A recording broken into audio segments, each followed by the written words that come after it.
We're just going to give it another moment for other participants to join, and then we will kick off the webinar.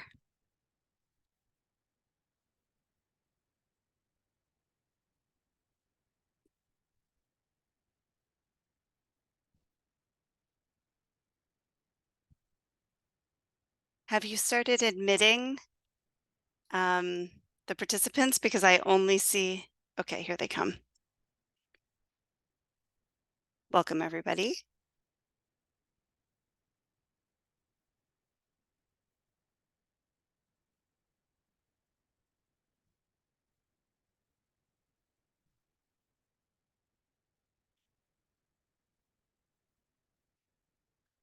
Okay, I see the numbers going up, so let's go ahead and get started in the interest of time. Welcome again. Thank you all for being here for this cross-regional and learning exchange series on family planning in the Universal Health Coverage Agenda, the Asia Pacific Cross-Regional Exchange. And let me be the first to wish you all a happy International Universal Health Coverage Day.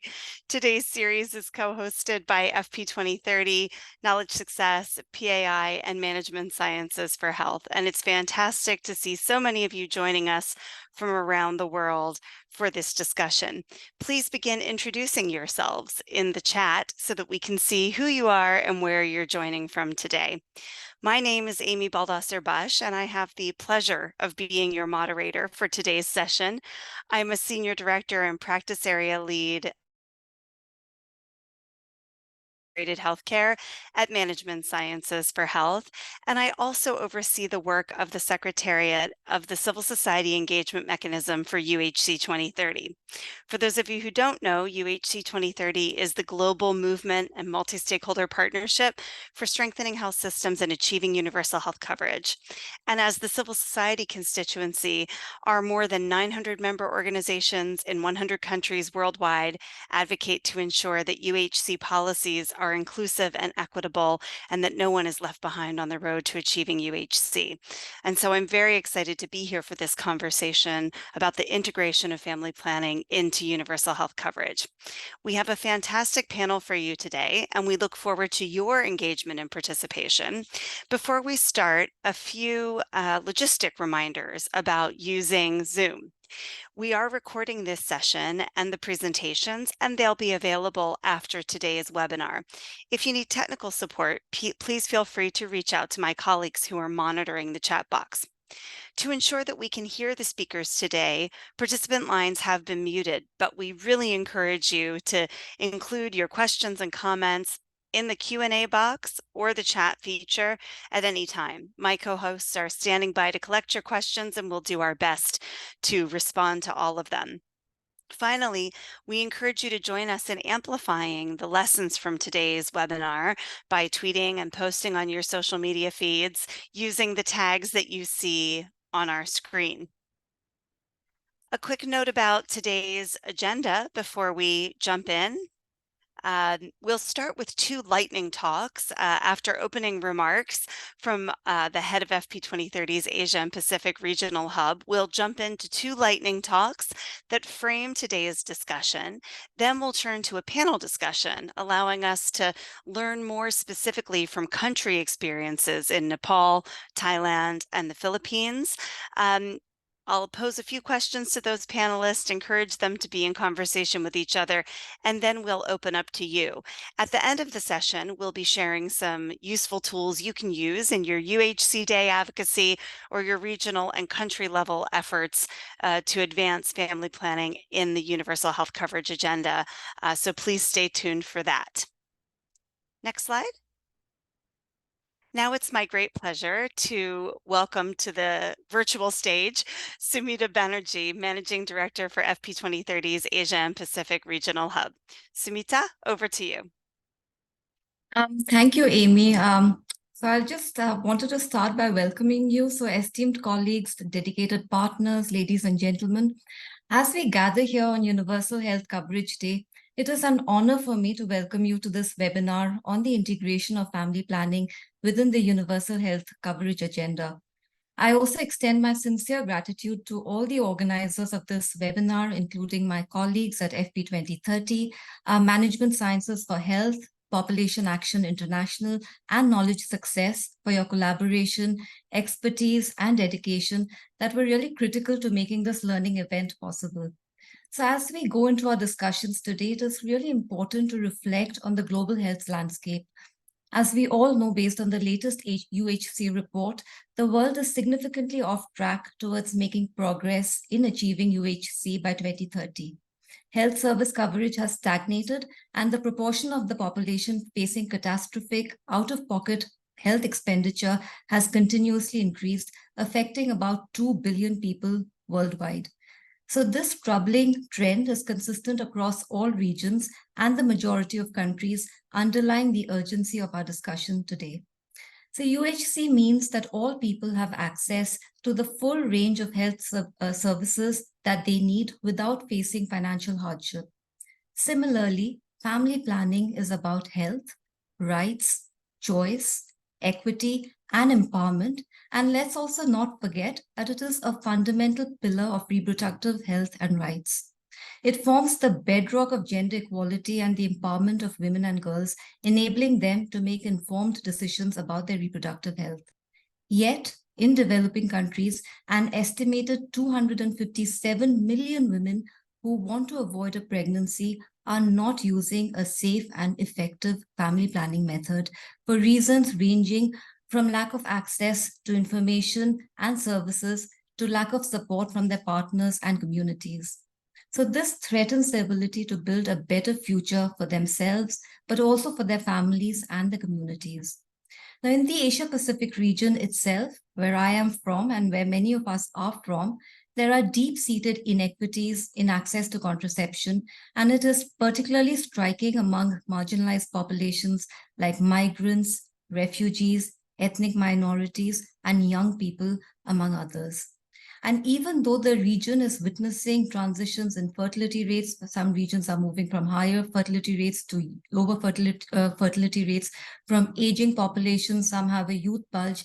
Nevertheless, there is a high unmet need, particularly among young people.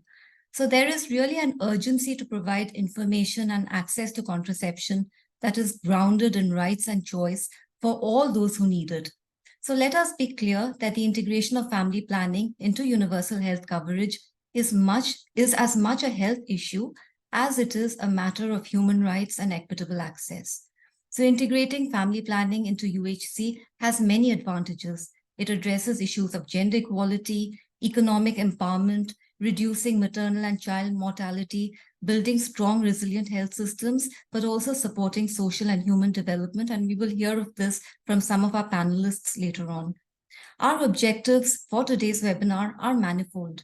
We aim to foster dialogue, share innovative practices, and dive deep into critical areas such as policy reform, financing, the importance of multi-sectoral partnerships, while also examining opportunities and challenges in integrating family planning into UHC. So the significance of partnerships and a multi-sectoral approach in this endeavor is immense. The diverse sectors that are represented in our panel today embody the collaborative spirit that is necessary to tackle the complex challenges of implementing UHC, but also critically integrating family planning services within it. We are joined today by government representatives, health experts, human rights advocates who will bring their unique perspective and rich experience to our discussion. So as we proceed with today's session, let us bear in mind that achieving universal health coverage that includes comprehensive family planning services is not just a goal, it is a journey that demands political leadership, commitment, innovation, collaboration, and above all, a shared vision for a healthier but a more equitable world. I thank you once again for your participation, and I hope you have some key takeaways that will support you in your work around universal health coverage or family planning, and also look at integrating family planning into UHC. Thank you very much. Over to you, Amy. Thank you so much, Sumita. And for those of you who haven't seen it yet, I really encourage you to read the fantastic blog that Sumita wrote with one of our panelists today, Dr. Raja Khosla, for Universal Health Coverage Day that lifts up some of those same themes she was just sharing. So as we prepare to get into the discussion, we'd like to get all of you engaged a little bit. If we can have the next slide. We're going to ask you to use the link in the chat to the Mentimeter.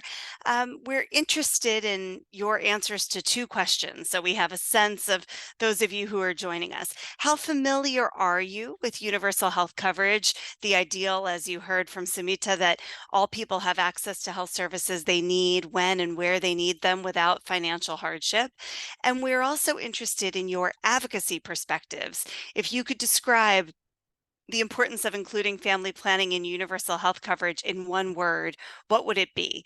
So if you access the Mentimeter, which I think is available to you, yes, in the, I'm looking for it. My colleagues, maybe it's in the Q&A box. Other folks are saying they can't access it. Should be popping up for you all. I don't see it either. To the team. There, it should be in the chat. Okay, it's there now, posted by FP 2030, the most recent one in the chat. If you can all click in, it should take you quickly to these two questions. We'll be able to show interactively how familiar those of you who are joining today are with universal health coverage, and we'll be able to share the word cloud of your suggestions around what we might include in terms of advocacy and a key perspective on the importance of family planning being engaged in UHC packages. Here are your options for how familiar you are. I know it takes a minute to get into that link and figure out how to use it. Oh, here we go. The answers are starting to pop up.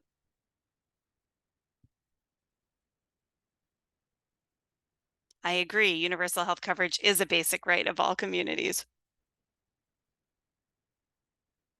Great. So we have a mix of those of you who have worked more in the universal health coverage space and less, but that's fantastic because our speakers today will be providing, I think, really solid background, as you already started to hear from Sumita, on the importance of universal health coverage overall, as well as some more specifics for those of you who are familiar or still learning about how this looks in different countries in the region. Sophie, is the word cloud popping up yet, or are people still waiting for responses? Oh, I'm excited to see what's going to pop up on what's actually going to pop up on the screen.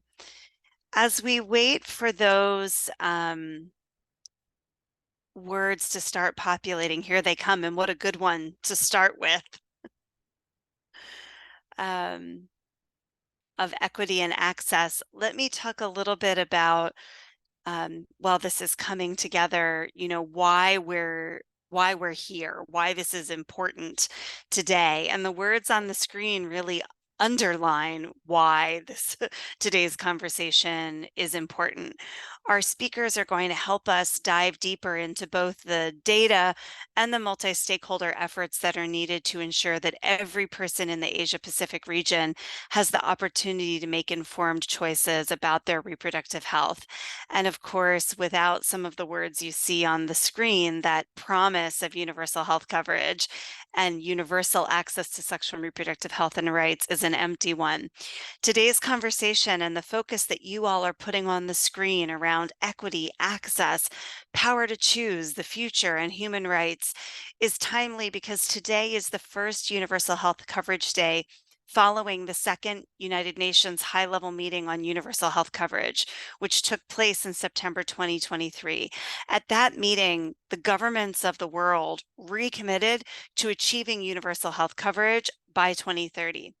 The political declaration that came out of that meeting was entitled Universal Health Coverage, Expanding Our Ambition for Health and Well-Being in a post-COVID world. And we've certainly seen the impact of the COVID-19 pandemic, increasing humanitarian and fiscal crises on all of the words we see on the screen, right? Increasing entrenched inequalities in access to health care and in the realization of human rights, including sexual and reproductive health and rights. And universal health coverage cannot be achieved without recognizing the significance of sexual and reproductive health and rights and gender equality, and without ensuring that services reach those that are often left the furthest behind. And you see some of those groups reflected here on the screen with this promise of health for all. The theme for this year's UHC Day is Health for All, a time for action.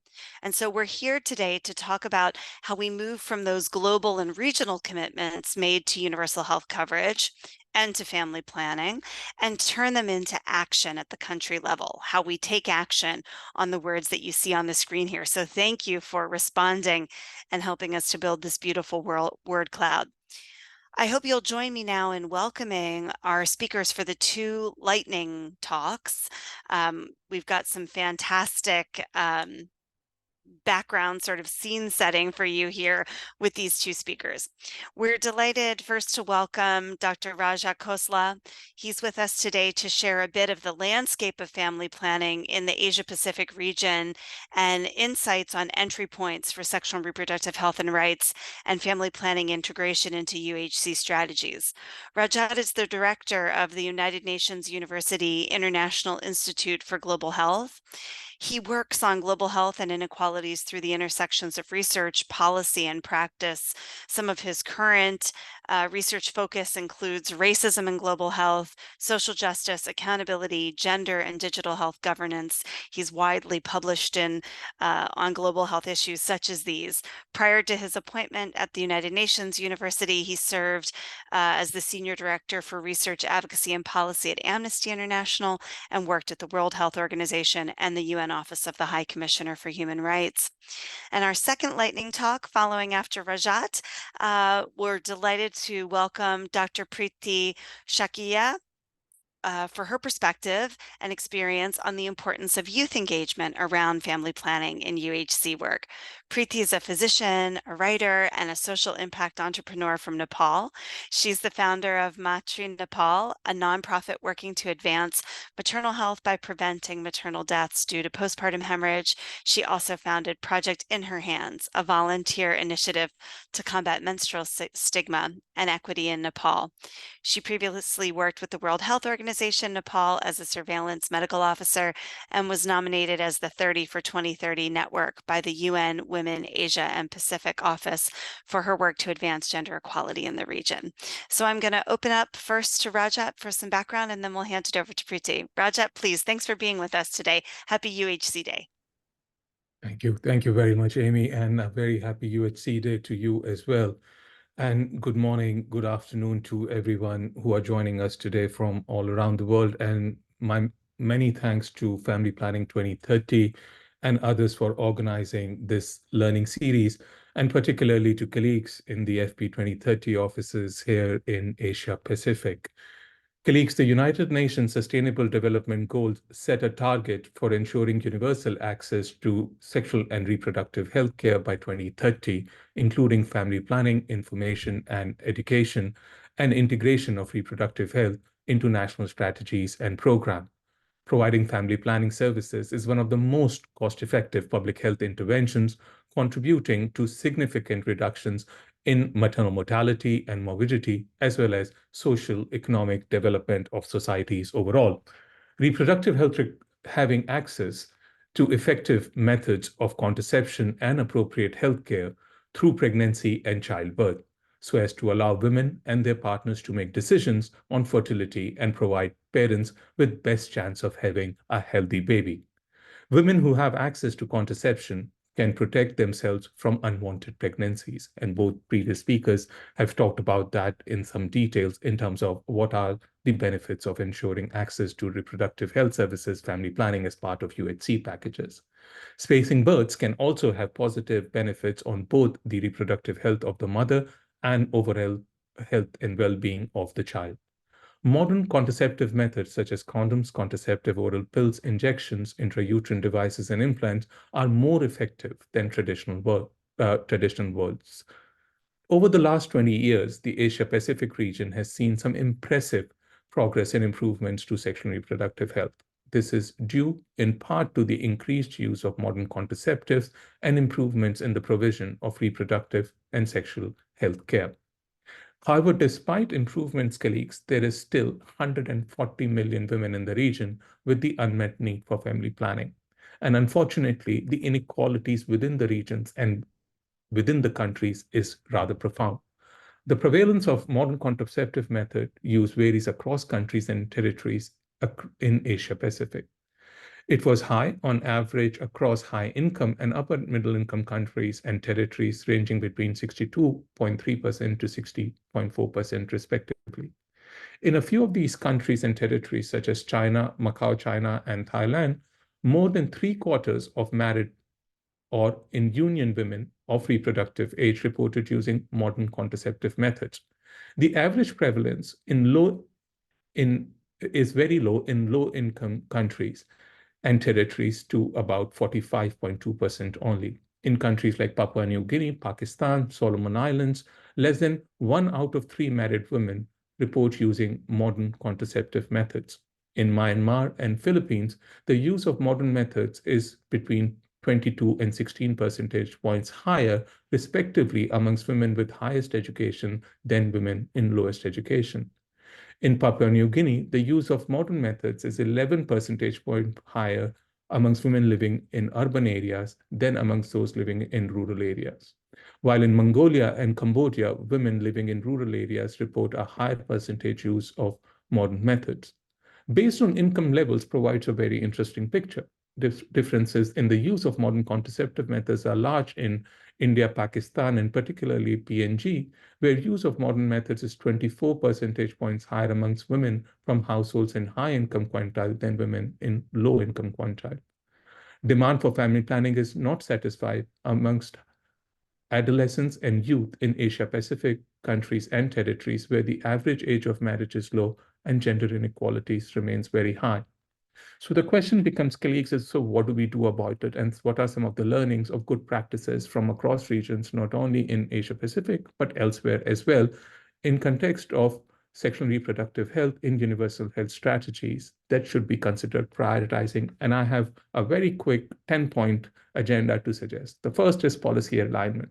Identify countries with UHC policies that emphasize comprehensive SRH services, ensuring alignment for seamless integration. Number 2 is the importance of community engagement.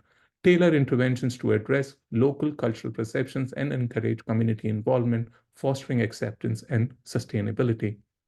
3, capacity building. We really need to invest in capacity, not just short term, but in longer term. Strengthen capacity of health workforce capabilities in SRH through training program, especially in regions with limited access to skilled healthcare workers could be a game changer. Number 4 is data integration. We still have paucity of data with which we are working with. Enhanced health information systems to include robust SRH indicators will facilitate evidence-based decision-making and action. Number 5 is importance of public-private partnerships. Collaboration with private healthcare providers to expand the reach of family planning services to bridge gaps in service delivery is imperative in many countries, not just in Asia Pacific, but around the world. 6th, youth focus initiative, not just tokenization. Recognize the importance of targeting youth populations through education and accessible services, acknowledging their unique sexual and reproductive health needs. Number 7 is cross-sectoral collaboration. This cannot be achieved by the health sector alone. Fostering collaboration between health, education sectors, for instance, and recognizing the interplay between education, economic empowerment, and family planning is imperative. 8th is innovative technology. Leveraging technology for telehealth, mobile apps, and online platforms to reach hard-to-reach populations is imperative to reach the underserved populations and to increase the met need for family planning across the spectrum of population groups. The penultimate point is about advocacy and policy influence. We all have a role to play to advocate for policy changes that prioritize sexual and reproductive health within UHC, emphasizing its integral role in achieving broader health outcomes. My final point, colleagues, is about monitoring and evaluation. There has to be accountability for actions that are not taken or that fell off the wayside.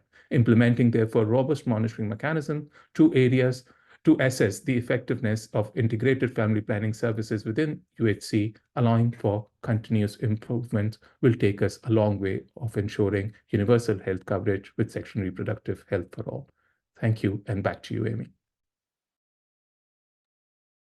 Thanks, Rajat, for really a tour de force of recommendations, and we'll get into talking about those a little bit later in the discussion section. But I appreciated, in particular, the emphasis on accountability, which we will come back to. And as we transition to Preeti's discussion, importantly, one of your points was about recognizing the importance of youth and their unique sexual and reproductive health and rights needs. So, Preeti, I want to invite your comments. Now, welcome to the floor.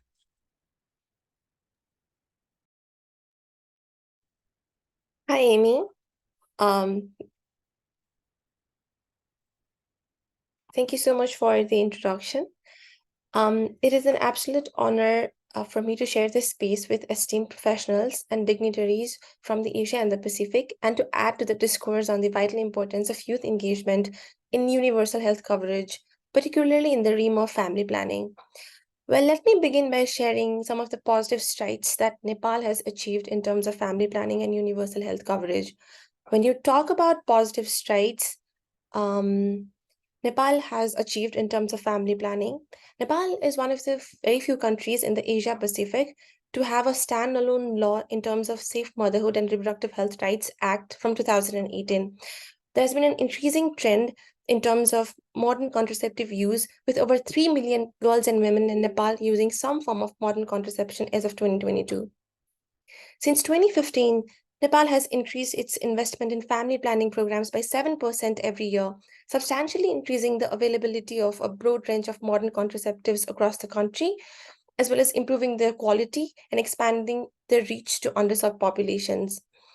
In terms of universal health coverage, Nepal has made significant strides with UHC service coverage index of 53% in 2019, with a prediction to reach it by 57.3% in 2030. Well, in our collective pursuit towards a healthier and more equitable society, and the positive strides that we have taken in the past few years, the role of young people cannot be overstated.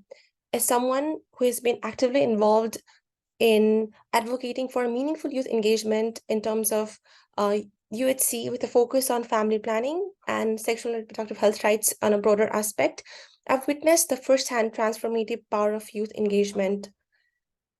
A part of the progress that we had in Nepal could be attributed to the increase in notable youth organizations working around ASRHR in the past few years. Also, the increasing participation of youth in the decision-making table has also added to this positive stride.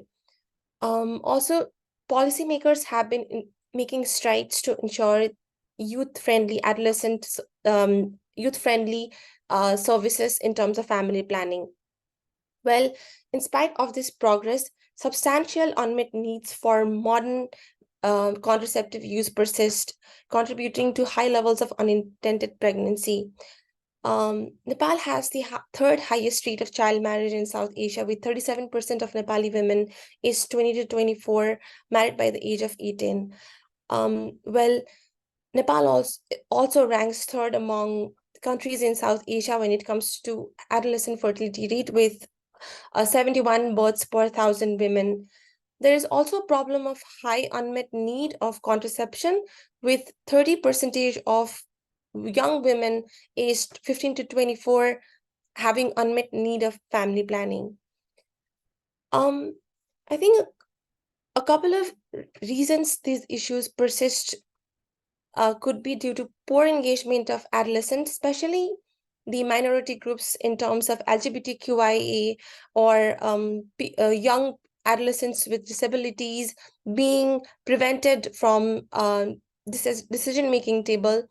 Another issue that has been pertinent in terms of the existing family planning issues would be lack of adolescent-friendly health services. So I have encountered situations where these youths have been prevented or limited their access to contraception due to judgmental or non-confidential services. Also, this prevents from lack of informed decision making in terms of accessing family planning services.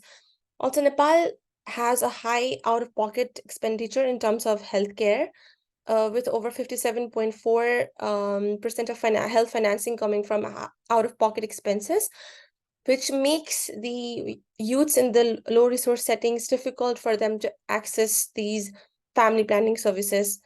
Also, there is unavailability of newer forms of family planning methods in various places of Nepal. Social norms and cultural barriers also impose big problem to youths accessing these family planning services. And one of the most important things is lack of availability of age-appropriate information and education in terms of comprehensive sexuality education not being updated in school curriculum as well as universities. So why youth? So involving youth in decision-making process is imperative for 3 reasons, in my opinion. So I go by this principle of 3 R's. One is representation, second is relevance, and third is right. So representation, because youth make up a significant proportion of the population. So as you know that youths cover 1.8 billion of the world's population and make up 24% of the world, allowing them to have their perspectives and concerns considered would ensure for a more representative and equitable outcome in terms of universal health coverage.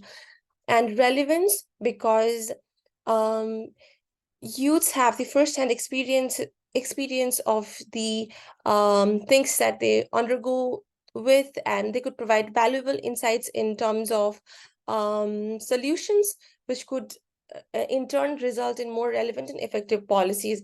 Rights, because youths have the inherent right to actively and meaningfully engage in these conversations surrounding SRHR and family planning in terms of universal health coverage.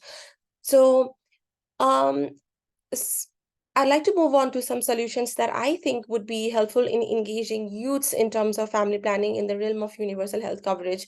First would be youth engagement. Meaningful youth engagement, having youth as equal partners in family planning and universal health coverage dialogues, decision-making, and intervention design. Second would be investing and supporting adolescent and youth-friendly health services. And third would be providing free and subsidized services and reducing the out-of-pocket expenditure in terms of healthcare financing.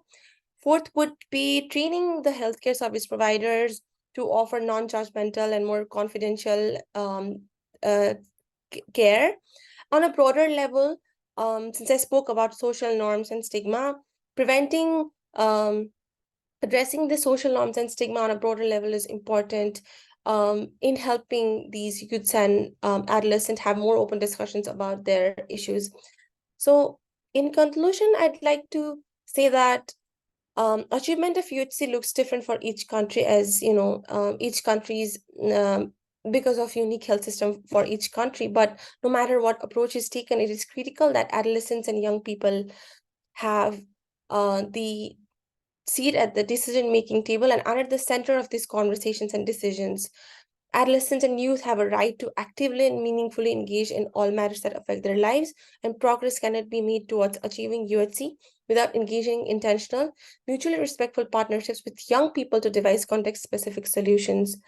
Recognizing their agency and involvement is crucial for creating policies and initiatives that address their specific needs and concerns.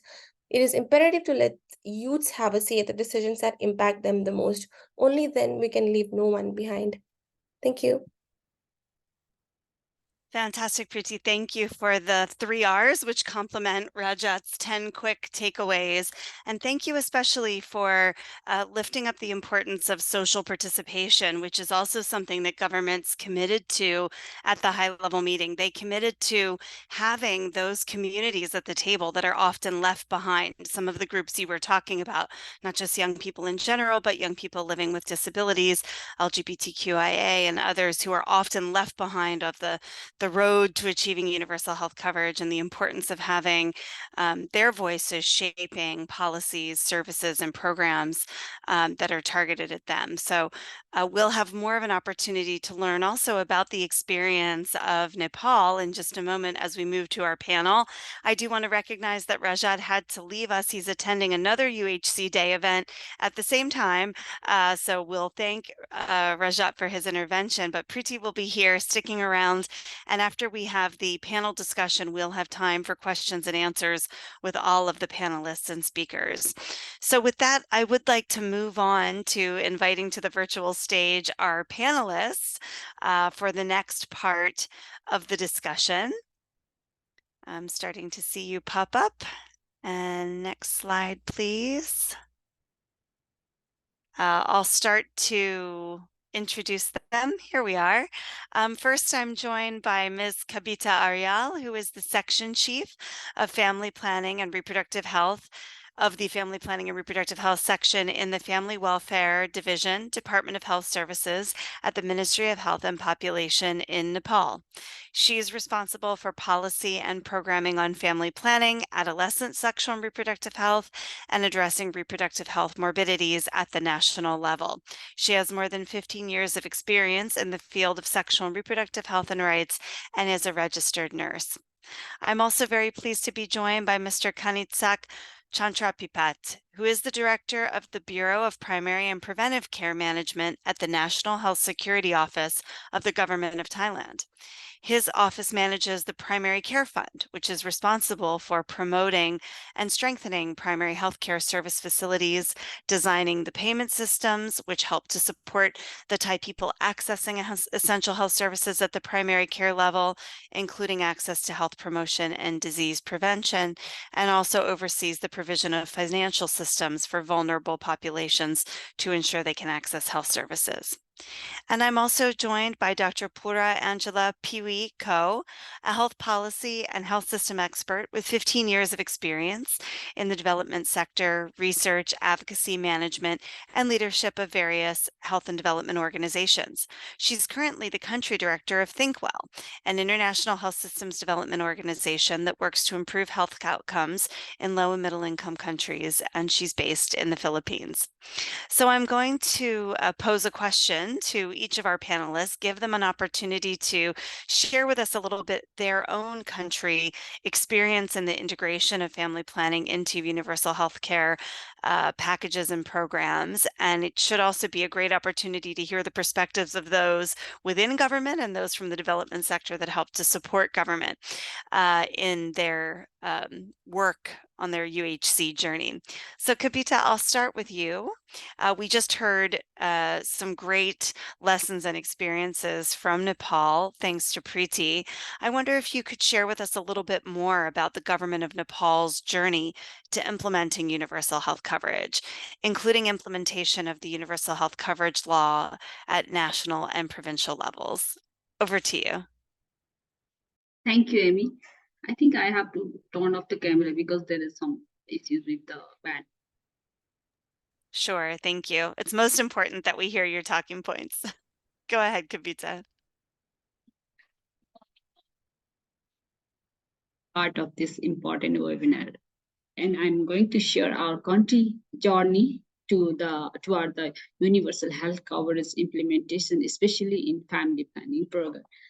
As earlier speaker, Preeti already highlighted how Nepal has been made the progress in the universal health coverage, especially in family planning, and how the youth and adolescent engagement is going on. And according to the WHO, Nepal UHC service coverage index was 46% in 2017, which is higher than the regional average of 41%. And the family planning program is the one of the priority program of government of Nepal, which aims to ensure that the individuals and couples can fulfill their reproductive needs by using appropriate family planning methods based on their informed choice. So I would like to highlight how the law is implemented in Nepal, especially on the UHC implementation. So first of all, I would like to highlight the Constitution of Nepal 2015, which has ensured that the every citizen has right to free basic health services from the government, and no one shall be deprived of the emergency health services. This has laid the foundation to develop the legal and policy roadmap to the country toward the universal health coverage, so that the right to and there is another that means that the Constitution of Nepal has also ensured that right to safe motherhood and reproductive health services to all citizens is also enshrined in the Constitution. Talking about the family planning, it has always been a priority program of Nepal. So, however, over the years, the global moments and the essence to prioritize the family planning service has been changed. And in Nepal, also the family plan. If we talk about some of the histories, the Nepal family planning program has started in 1960s with the aim of population control, and it was started with the few districts with integrating some of the services in maternal and child health.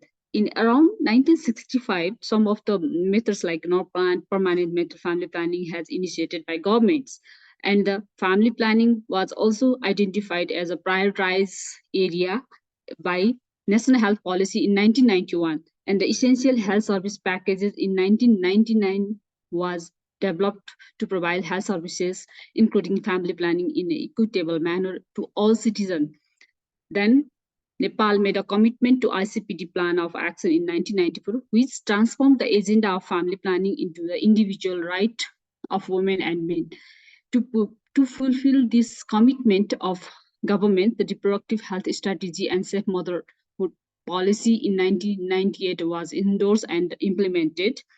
And Nepal also introduced some of the basic satellite clinics and roaming camps and different community level activities to reach hard to reach population and provide the family planning services services. And later, to reiterate that commitment by Nepal, the Nepal has developed a family planning costed implementation plan that is 2015 to 2020, and now it has been again a new process of initiated to implement the family planning costed implementation plan 2023 to 2030, aiming to meet the 2030 agenda is being finalized. So Nepal is also committed to FP 2030 with a vision of individual and family can fully exercise their sexual and reproductive health rights. So another law which has very good milestone to achieve towards the universal health coverage, that is the Right to Safe Motherhood and Reproductive Health Act and Public Health Act. This is the two major law that has developed by Nepal and now being implemented throughout the country. This Public Health Service Act guided the necessary sum of the legal provision for implementing the right to get the basic health services, because the basic health services already include the family planning services. So emergency health services should be the free of cost services through the all public health sectors to ensure the services are accessible to all peoples without any financial hardship. Similarly, the Reproductive Health Act also guaranteed the right to safe motherhood and reproductive health services to be safe, qualitative, accessible, available to all individuals without any discrimination regardless of age, marital status, ethnicity, disability, or gender. So that in the Nepal, currently, Nepal has three approaches to financial security toward the to move toward the universal health coverage, that is basic health service package, as I already mentioned earlier, and social health security package, as well as the social health insurance scheme. So in Nepal, if we talk about the family planning, then there is a three contraceptive method, that is male condom, OCPs, injectables, including counseling services are included in basic health services, which need to be provided by all basic health facilities throughout the country and above basic health facilities also. So moreover, post-pregnancy family planning is also included in basic health services, so that though permanent method of family planning and other interval IUCDs implants are not included in basic health service, but it is provided free of cost through the peripheral public health facilities through our social security schemes. And another things I would like to highlight, if we talk about leadership and governance structure of the country, the federal government is responsible for the policy formulations, guidance, including the financing, whereas the provincial and local government are responsible for the implementation of those laws, as they are mandated that local government is fully responsible to ensure the basic health services. Basic health services which are reached to all, which need to be reached to all people in their respective political and geographical areas. Despite of these efforts, if we talk about the contraceptive prevalence rate is stagnant since many years, and unmet need is now 21%, whereas the demand satisfied of modern contraceptive prevalence is 58%. It seems there is a long way to reach the SDG target, though the government of Nepal is trying to expand social health insurance programs throughout the country. Still, there is around 58% of out-of-pocket expenditure for health, and the budget allocation of health is in decreasing trend. These are some of the challenges I have to highlight also, so that in the coming days or in the futures, we need to really address these challenges due to some of our economical crisis of these or limited resources within the country. So that at last, I also want to highlight some of the gaps and challenges in Nepal to implement the UHC law as a UHC law. Some of the barriers that includes the socio-cultural norms, gender inequality in some areas, stigma of using family planning programs, lack of awareness, low quality of care, and limited availability of commodities and trained providers are the main key issues which are taken as challenges to implement the UHC. So at last, again, I want to focus. Nepal has also adopted the federal system, and this federal system of governance is taken as an opportunity which really enable us to highlight or to overcome these challenges which I already mentioned in the implementation of UHC. So this federalization and the ownership of provincial governments and local governments is really one of the opportunity to implement the UHC in future. Thank you. Thanks, Kabita. Great to hear some of those examples also of the real incorporation of access to a range of contraceptive methods into primary health care and your UHC packages, as well as that focus. I'm sure we can get into the discussion a little bit later of how the federal system supports the implementation more at the local government level and what that means for moving services closer to people who need them. So thank you for that overview, and I do want to recognize the impact of the Safe Motherhood law and the improvements in the overall healthcare for women that we've seen in Nepal. So congratulations, and we look forward to discussing more about both those successes and some of the challenges that you raised. Let me turn now to you, Mr. Kanitsak. Thailand is widely known as a champion of universal health coverage, including we very much appreciated the leadership of your government and the mission during their role co-chairing both this year's UN high-level meeting on universal health coverage and the previous one. So we know that that Thailand, both on the global stage and the national stage, is committed to UHC. What lessons and challenges can you share with us from the Thailand experience in integrating family planning into universal health coverage strategies? Over to you. Thank you very much. First of all, I would like to thank for inviting me to share the experience of Thailand universal health coverage and family planning.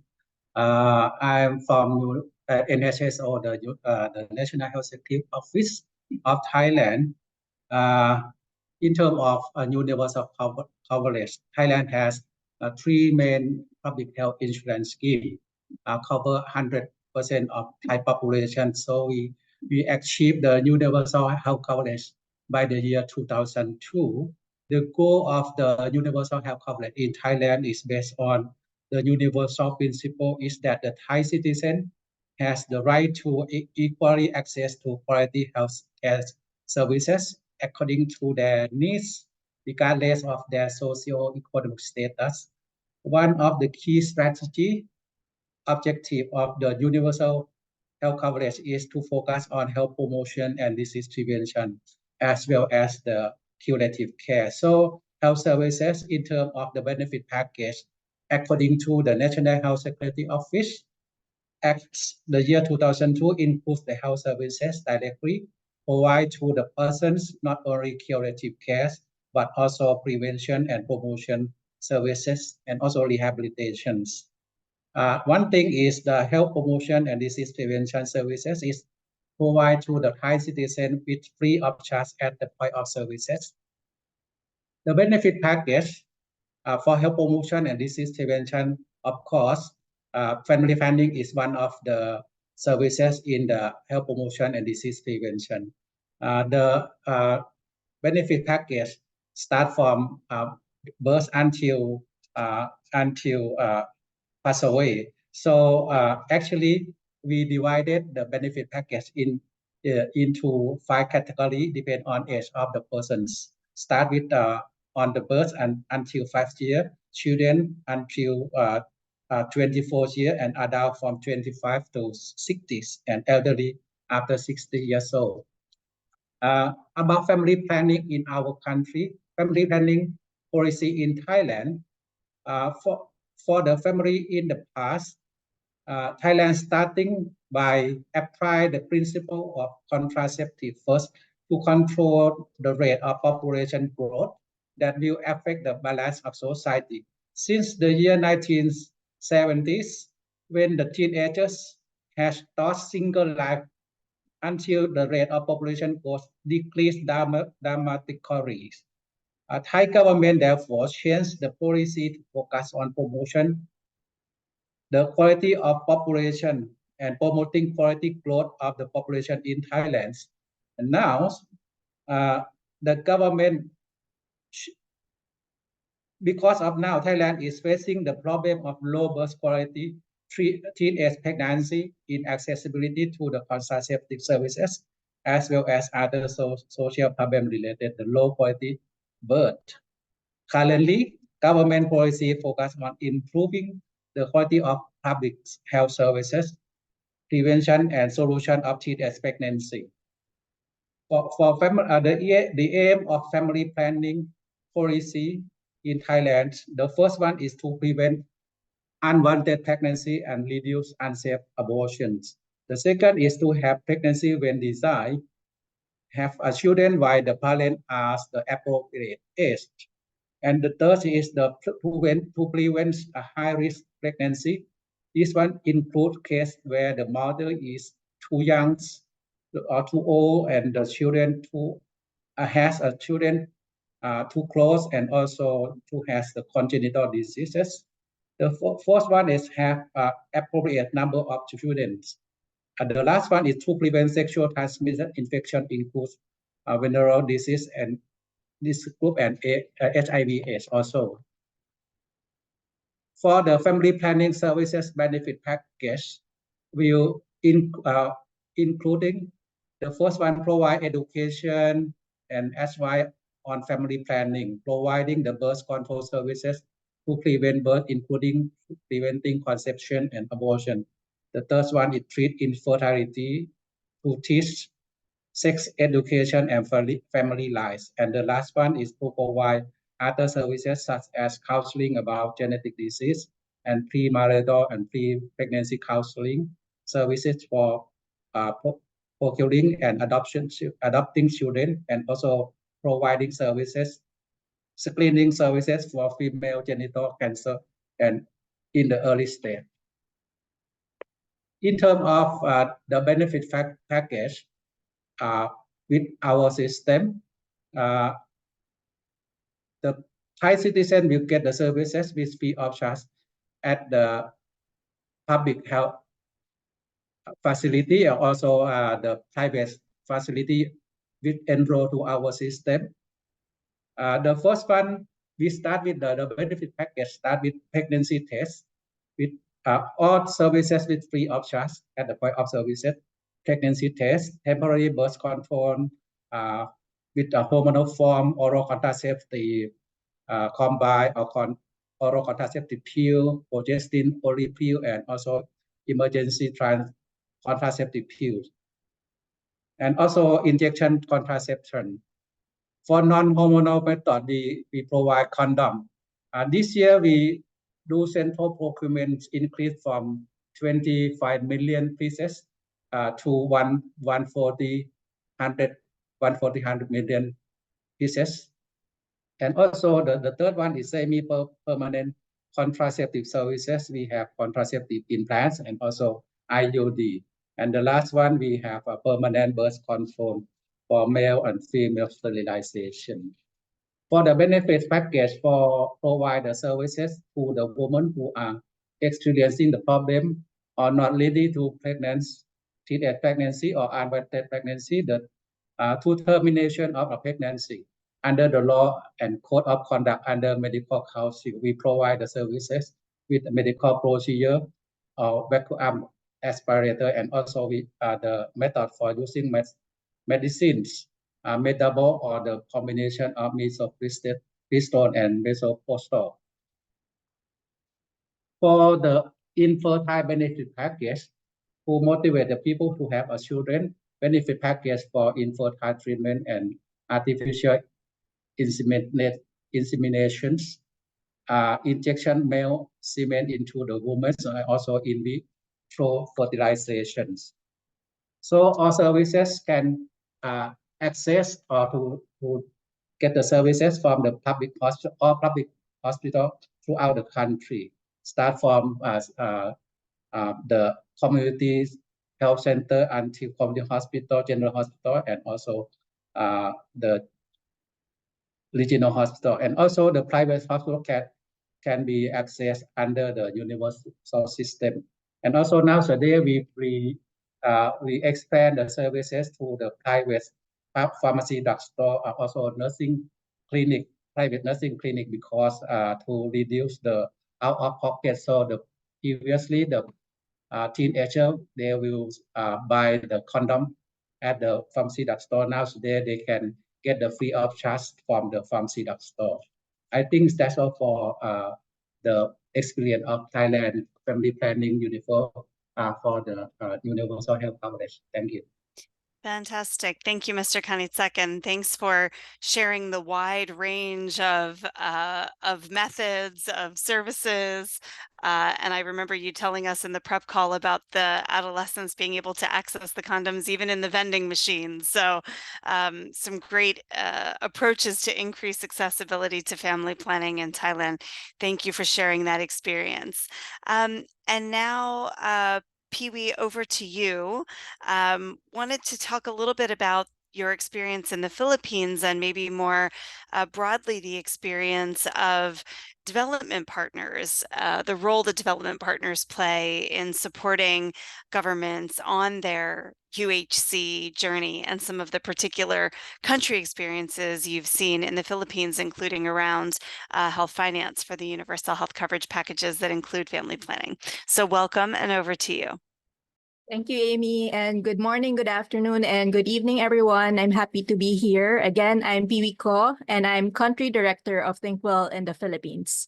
So in the country, we've been implementing several projects which aim to support the implementation of financing reforms of the Universal Healthcare Law, especially as it relates to primary healthcare and family planning. But as a bit of a background, the Philippines is a low middle income country with a mixed healthcare system that is devolved to the municipal level. So we've achieved gains in terms of ensuring access to contraceptives in the country, but the modern contraceptive prevalence rate remains low. And currently, the DOH oversees the implementation of the National Family Planning Program, but it needs to work with multiple stakeholders, such as the Population Commission, PhilHealth, and local government units to address systemic problems such as poor governance governance, insufficient financing, fragmented service delivery and supply chain, and also the lack of evidence to ensure quality access to family planning. So in 2019, the country enacted the UHC law to legislate a broad set of reforms covering health financing functions, service delivery arrangement, and governance structure. So these reforms aim to ensure equitable and quality access to health services for all Filipinos and are also in line and supportive of reforms such as those in the RPRH law of the country. So the core of this complex law is actually a restructuring designed to integrate health services by strengthening primary care services and incentivizing the formation of healthcare provider networks or HCPNs. So to do this, the law aims to position PhilHealth, the country's social health insurance agency, as the main purchaser of individual health services and networks. So funds will flow from PhilHealth, DOH, and LGUs and other sources and be pooled into a newly created special health funds at the reintegrated provincial or city level and from there into networks. So this is designed for different LGUs to actually cooperate and ensure integrated care, including family planning.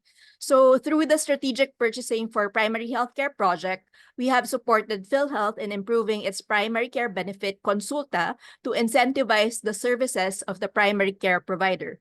So we've also supported the initial thinking for the comprehensive outpatient package, which will link primary care to other services such as specialized family planning services. So aside from the work at the national level, we've also done work at the subnational level to form the networks inclusive of FP services and strengthen their capacity to manage their finances from national government through the Special Health Fund. So this is important for them to be able to procure the commodities and supplies for family planning services. So we've also continued to study and model private sector participation for family planning. So not only through the SP4 PHC project, but also through USAID Momentum Private Healthcare Delivery Project.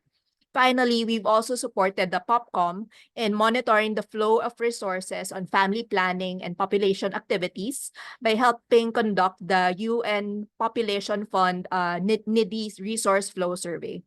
So we've done many work, and I think many of these are actually trying to address the systemic reforms of the country. And I think for development partners, we are also in a position to actually step back a bit, look at the bigger picture, and from there propose actually policy solutions to guide government in ensuring reforms and supporting reforms. So with that, handing it over back to you, Amy. Thanks, Pee-wee. Fantastic, concise overview. And I think coming from a little different angle, we were talking about the different organization of the health systems amongst the panelists here. And so interesting to hear that example from the Philippines. Thank you to all of the panelists for providing some of that specific background on your country context. I see that a few questions have popped up in the Q&A box. We're moving into that question and answer session now. And so these questions can be directed either at the three panelists or also at Preeti, who's here from the lightning round of discussions. One of the early questions that popped up, perhaps in response to Rajat's call for a focus on monitoring and evaluation and accountability mechanisms, is a question about how to meaningfully hold governments accountable, and whether there are any examples that our speakers today would like to share of effective accountability experiences that are citizen-led. And I saw, Kabita, that you were starting to type or were interested in coming in on that question. So please do. Over to you.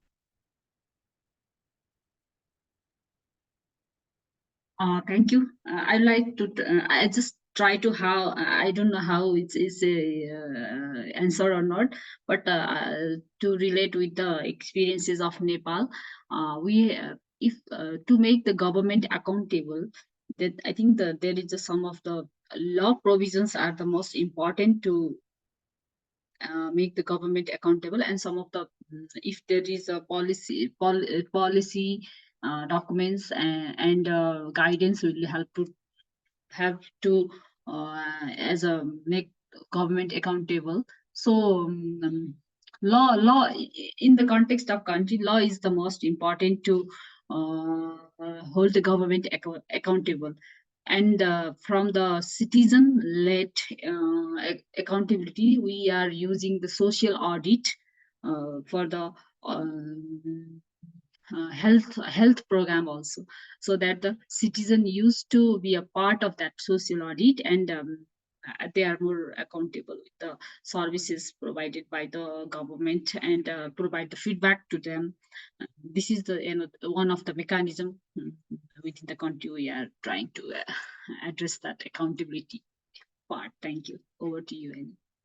Thanks, Kabita. Yeah, we've seen in some of the social participation research, or some of the work of the some of us have been engaged in the World Health Organization social participation technical network. It's worth Googling if you're interested in learning more about some countries that have formal mechanisms for things like what Kabita's talking about, social audits, or other ways that citizen-led accountability. Thailand is another one of those countries that has some of those structures in place.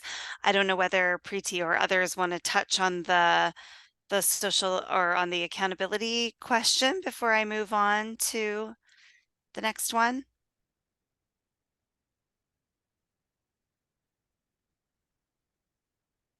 I guess just to say that citizen advocacy has been also important in terms of actually pushing many laws in the country, including the RPRH law.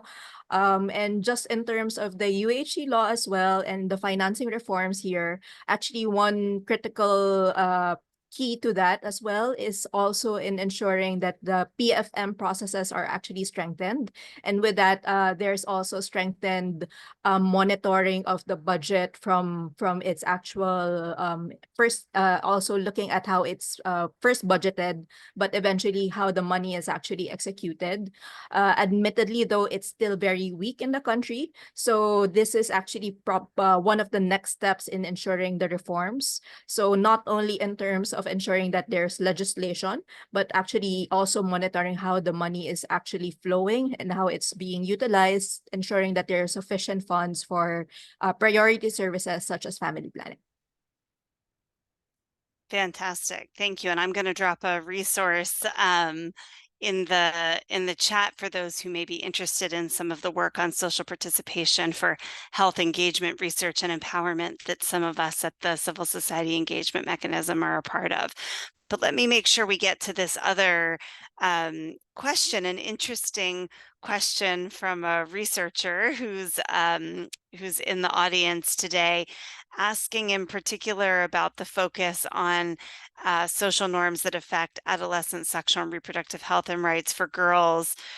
This person's research is specifically focused on an ethnic minority in Vietnam, but I think we heard a little bit already from Preeti and from others about how programming can address those social and cultural factors that you flagged, Preeti, as being barriers for young people accessing services. And I think we also heard about that a little bit in the example from Thailand. Social norms approaches are common, the questioner says, but don't always fully explore the complex nature of the way social norms manifest.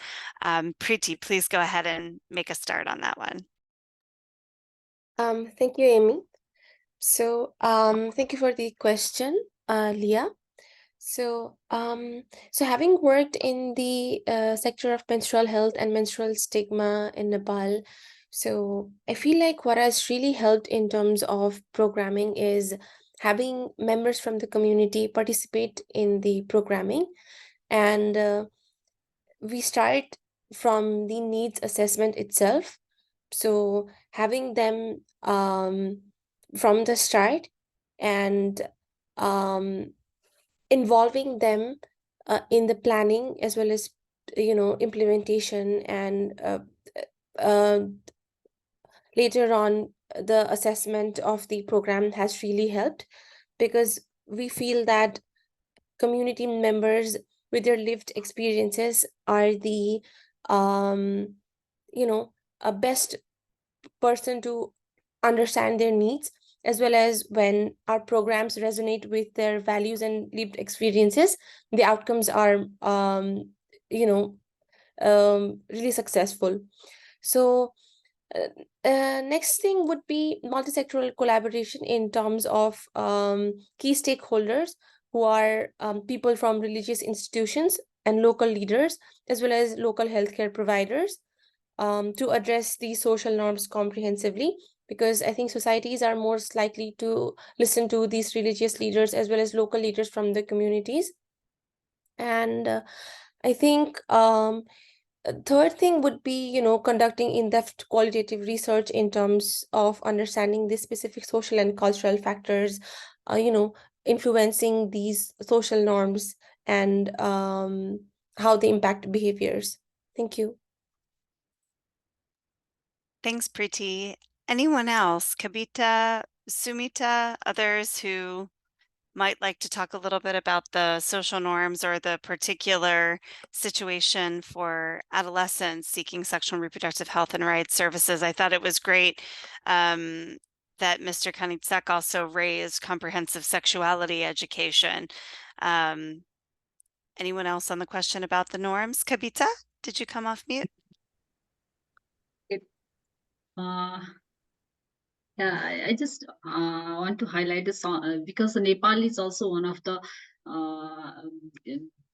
barrier to access the adolescent SRHR social norms, so that parental engagement for the comprehensive sexuality educations of their child, because if we talk about the social norms, it comes through the family and society, so that the engagement of family and parental education programs that really make them empowered to how to deal with their adolescent, their children's sexual reproductive health, and how to guide them and how to make them empowered towards the sexual reproductive right part. So that one of the area we need to focus to is that Preeti already mentioned so many areas, but parental education, I just want to add one of the areas where we can go through the parental education programs and engagement of family members for the breaking that social norms for accessing of adolescent sexual reproductive health and rights. Thank you. Thanks. Sumita? Hey, Amy, I just wanted to add to what Kavita and Preeti said. I think there are a few other issues also. It's very important to normalize some of the conversations around access to family planning services for young people, to really understand some of the issues that young people face as well. So there are two sides. One, of course, having that evidence, but also, like I think both Preeti and Kavita mentioned, talking about like really taking that comprehensive sexuality education a step forward, both for those who are within schools and out of school contexts. We also know that one of the social norms in the region is also early marriage of young adolescent girls who do not have the information. So how do we really make those services and information available to them? Is it through mass media campaigns? I mean, there is a lot that can be done. But again, I think the main thing is also normalizing some of these conversations, and like Kavita very correctly said, sensitizing the community, getting parents on board.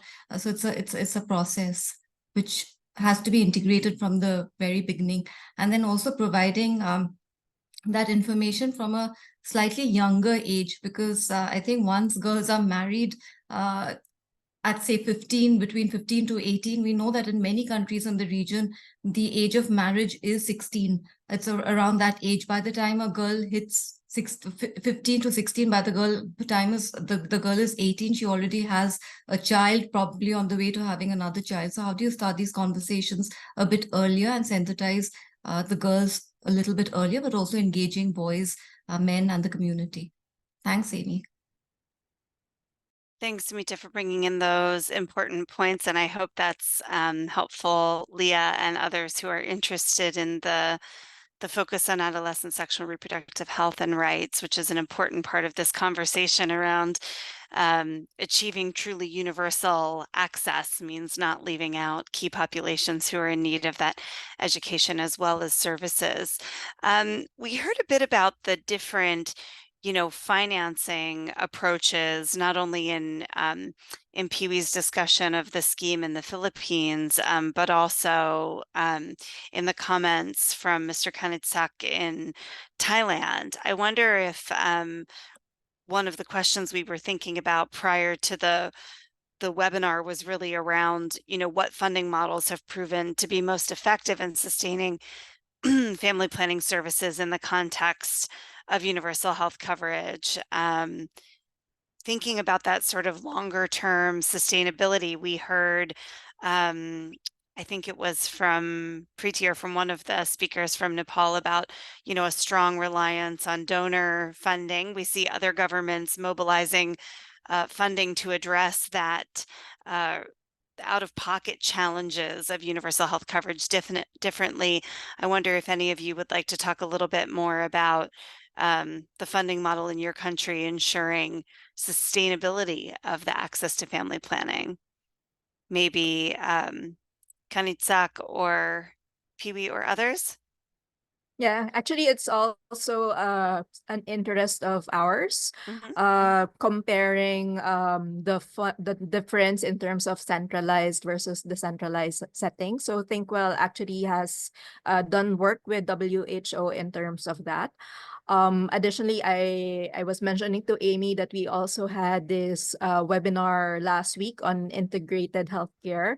And one of the speakers, Dr. Dodo Banzon, also mentioned that essentially things, in terms of the interventions, things are actually different in terms of contexts such as Thailand, which have a more centralized context or sort of setting, while in the Philippines, we're actually over fragmented. As I mentioned, rural health units or municipalities hold the primary care facilities, while provinces own the tertiary care facilities. So I guess from Thailand, I'm also interested to know about how they're funding family planning and how it's actually being executed. What's the role of the subnational government in terms of this? Maybe something can continue in terms of conversation later.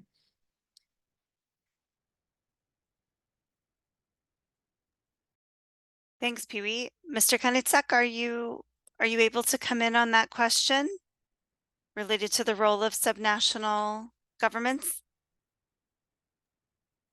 Yes, for the Thailand system, we have the national funding for all services. So we for National Health Security Office to provide the services to the Thai citizens, and also we have before primary care contact model. It means that the Thai population have to register to get the services from the contacting unit for primary care. So at the first time, they have to see the professional as the first contact, or initially maybe at the health center, also community hospital, and then that's one is maybe the teenager, they have really tried to see the professional as the facility nearby their house. So nowadays in Thailand, we provide the services that's very easier for them to get the services. For example, we provide the condom services with the vending machine, so they don't need to show themselves at the professional in their village or the health center or the community hospital, because the professional will know they're from which family. So to prevent the stigma, they can get the services from the pharmacy drugstore or from anywhere. They can go anywhere. Even they can go anywhere in our country to get the services for family planning. Not the main contractor for the facility. So for example, now today we ask the youth society to get involved to our system. So they know they know about the problem of the teenagers. So for example, they can get a bowl of condom from our system and to distribute to the students who are not going to the facility, to the public facility. So the representative from the youth society can provide the services also for them to solve the social problem and also to prevent the family culture or families how to call it the parents not allow them to get uh, to have a sexual in the teenager. So we cannot prohibit them, but we can protection or prevent the pregnant for the teenager. So this system will provide services to easier for them to get the services. I think over to you. Thank you for the overview and for also the continued focus on adolescents and their access and needs. We're getting towards the end of our time together here on the webinar. I see there's another good question from Leah, the researcher, about getting donors to commit to longer term investments while we're figuring out how to target universal health coverage services to specific communities and their needs. I might make that sort of the a closing question about donor engagement in this space. We've talked about communities and we've heard from the governments in terms of mobilizing public sector resources. I wonder if anybody has any closing reflections they want to make on the donor contributions or the broader donors that are investing in family planning and the need for that continued investment in the family planning and UHC agendas.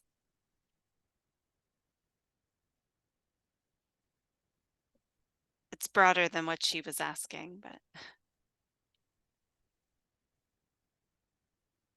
So maybe I can just give a bit of a start, Amy. If you look at our region, I think one of the things is also the trial, and I'll talk more about family planning. If you look at our region is in transition. So there's a big change from countries which traditionally had high fertility rates to a declining fertility rate. Many countries have low fertility rates. But like we also heard from Rajat, there is also a very high unmet need in our region. But because of the changing of the transitions in population dynamics in the region with the decline, we are also seeing, I don't want to say, we are seeing less commitment from donors around family planning, primarily because of this transition in the population dynamics in the region. So I think what is needed is really to highlight, and sometimes it's also important for communities and countries to also bring that evidence together in terms of the unmet need, the populations that are getting left behind, and to really try to elevate those issues. So I just thought I would start with that, but again, pass it to our panelists to really talk about their experience in terms of funding availability around integrating family planning more at the country level. Thanks, Amy. Yeah, and fantastic points about the shifting demographics and therefore the shifting need. I think we've also seen as I was mentioning in the beginning, the increase around the world and focus on pandemic, on crisis, changing those financial flows and those investments, despite the central importance of family planning and universal health coverage, as you and Rajat point out in your UHC Day blog, both for the health outcomes and for the socioeconomic outcomes. It's a question of, where the donors prioritize making their investments.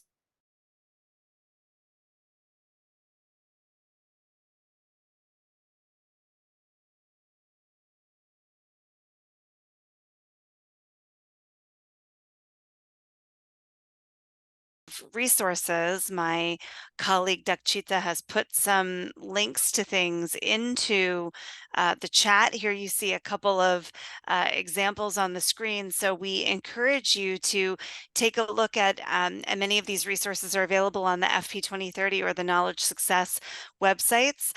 Coming out of a previous webinar series that I was fortunate to be a part of, there is a policy brief that was developed with broad input from civil society and many other stakeholders around family planning and universal health coverage and how to best leverage policy, best practices, and existing opportunities for advancing family planning and universal health coverage. We developed that together, the co-host of this call, in the lead up to the International Conference on Family Planning.